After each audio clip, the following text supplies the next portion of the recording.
2 కిలోమీటర్ల tunnel project ప్రపంచంలోనే లేదు. ఈ ప్రాజెక్టు పూర్తి చేస్తే ప్రపంచంలోనే అతి పొడవైన టన్నెల్ అనేది మనకే కీర్తి దక్కడమే కాకుండా అనా పైసా ఖర్చు లేకుండా నీళ్లు అవలీలగా నల్గొండ జిల్లాకు 30 టీఎంసీలు 3,00,000 ఎకరాలకు నీళ్లు తీసుకుపోవడానికి ₹1 ఖర్చు లేకుండా గ్రావిటీ తోటి. ఈరోజు అదే భూమికి నీళ్ళు ఇవ్వాలంటే ఏఎంఆర్పి లిఫ్టులతో వాడితే సంవత్సరానికి 500 కోట్ల రూపాయలు ఈరోజు విద్యుత్ ఖర్చులు అవుతున్నాయి. ఈ 10 ఏళ్లలో 5,000 కోట్ల రూపాయలు విద్యుత్తు ఖర్చు పెట్టింది కానీ 2,000 కోట్ల రూపాయలు ఖర్చు పెడితే ప్రాజెక్టు పూర్తయి ఉండేది.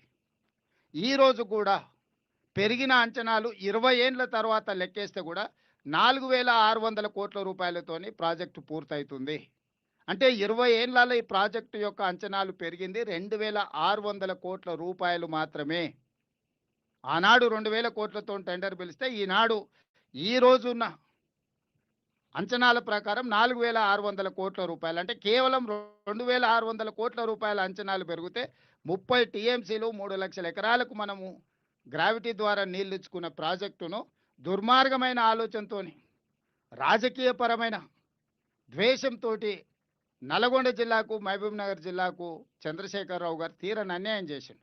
ఇవాళ ఈ ప్రాజెక్టులు పూర్తి చేసుకోకపోవడం వల్ల కృష్ణానది మీద ప్రారంభించిన ఏ ఒక్క ప్రాజెక్టు ఉమ్మడి రాష్ట్రంలో అన్యాయం జరిగింది సమైక్య పాలనలో అని చెప్పిన చంద్రశేఖరరావు గారు కృష్ణానది మీద ఆనాడు మొదలుపెట్టినే కానీ ఆయన మొదలుపెట్టినే కానీ భీమా కానీ నెట్టంపాడు కానీ కోయిల్ సాగర్ కానీ పాలమూరు రంగారెడ్డి కానీ లేకపోతే కల్వకుర్తి కానీ ఎస్ఎల్బిసి కానీ ఏ ఒక్క ప్రాజెక్టు కూడా 10 సంవత్సరాలు ముఖ్యమంత్రిగా ఉండి ఒక్కటి పూర్తి చేయలే.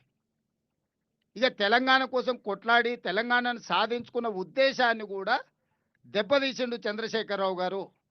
వారు 10 సంవత్సరాల ఖర్చు పెట్టింది ఎంత సాగునీటి ప్రాజెక్టు కాంట్రాక్టర్లకు చెల్లించిందంటే 1,86,000 కోట్ల రూపాయలు చంద్రశేఖరరావు గారు 10 ఏళ్లలో కేవలం సాగునీటి ప్రాజెక్టుల కాంట్రాక్టర్లకు చెల్లించిండు.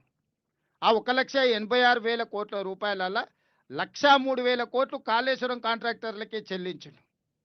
ఇట్లా తెలంగాణలో 2,00,000 కోట్లు కేవలం, నేను ఆర్ఎండ్బి పంచాయతీరాజ్ ఇతర టెండర్ల గురించి చెప్తున్నాను, కేవలం సాగునీటి ప్రాజెక్టుల టెండర్ల గురించి వారి కాంట్రాక్టర్లకు ఇచ్చిన బిల్లుల గురించి నేను చెప్తున్నా. ఇంత ఖర్చు పెట్టినా తెలంగాణ వచ్చిన తర్వాత ఏ ఒక్క ప్రాజెక్టు కూడా 100% మనం పూర్తి చేసుకోలేకపోయినాము.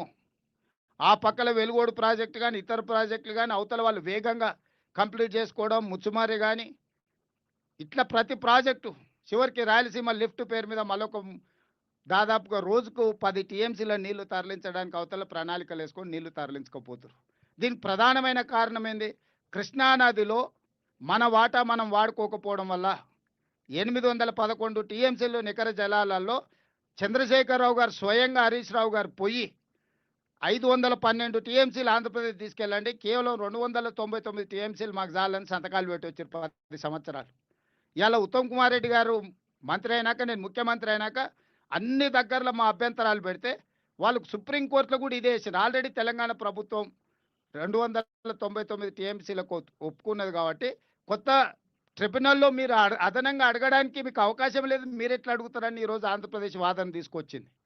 మేము చెప్పినాం అతను తప్పుడు ఆలోచనలతోని దురుద్దేశంతో అవగాహన రాహిత్యంతో ఇట్లాంటి సంతకాలు పెట్టిండు. వాటిని ఒప్పుకునే సమస్యనే లేదు. మాకు సహజ న్యాయ సూత్రాల ప్రకారం కృష్ణానదిలో మాకు రావాల్సిన వాటా రావాల్సిందే అని చెప్పి ఈరోజు సుప్రీంకోర్టుతో సహా ట్రిబ్యునల్ ముందు మనం వాదనలు వినిపిస్తున్నాం. వాదనలో ఒక కొలిక్కి వస్తున్నాయి. ఇదొక పక్కన ఉంటే మనకు నిజంగా అన్యాయం జరగడానికి 10 సంవత్సరాలు ఈ ప్రాజెక్టులను పూర్తి చేయలేకపోవడము. ఈరోజు అన్ని ప్రాజెక్టుల మీద ఆంధ్రప్రదేశ్ అభ్యంతరాలు పెడుతుంది. ఎందుకు పెడుతుంది? అసంపూర్తిగా ఉన్నాయి కాబట్టి అభ్యంతరాలు పెట్టారు, పనులు చేయొద్దని.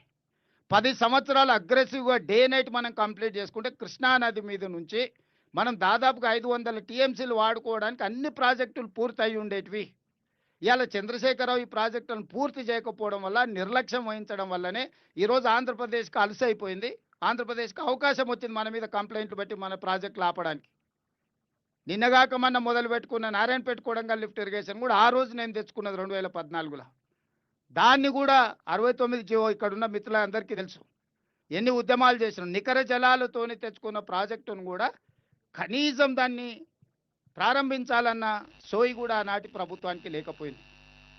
ఈ నేపథ్యంలో మనకు అత్యంత తక్కువ ఖర్చుతోటి భారతదేశంలో ఇంత తక్కువ ఖర్చుతోని 30 టీఎంసీల నీళ్లు తీసుకెళ్లడానికి ఎక్కడా ప్రాజెక్టు లేదు.